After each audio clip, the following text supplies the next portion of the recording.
হিন্দু, আমি মুসলিম ধর্মকেও শ্রদ্ধা সম্মান করি, খ্রিস্টান, বৌদ্ধ সব ধর্মকেই শ্রদ্ধা এবং সম্মান করি। এবার নিজের জন্য একটা সুতাও কিছু মানে সুতাও কিনিনি।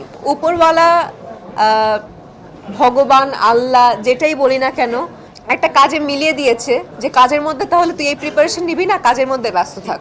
পুজোর প্রিপারেশন আসলে আমি এইবার আসলে আমার নেওয়ার কোনো চিন্তা ভাবনাই ছিল না, কারণ সবাই জানে যে আমার মা আমার সাথে নেই এবং মা মারা গিয়েছে 6 মাস হতে চলছে, 6 মাসের হ্যাঁ অলমোস্ট 6 মাস হতে চলছে।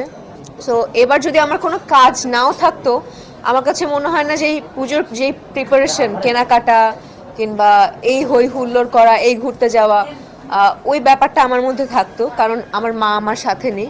গতবারও আমার মা সাথে ছিল, বিভিন্ন পূজা মণ্ডপে আমার মাকে মার হাত ধরে বলি, মার হাত ধরে না, মা আমার হাত ধরে যাচ্ছিল, অ্যাজ লাইক আমি তার মা, সে আমার সন্তান, এরকম ভাবে আমরা পুরো পূজা মণ্ডপে পূজা মূর্তি দেখছিলাম, ঠাকুর দেখছিলাম।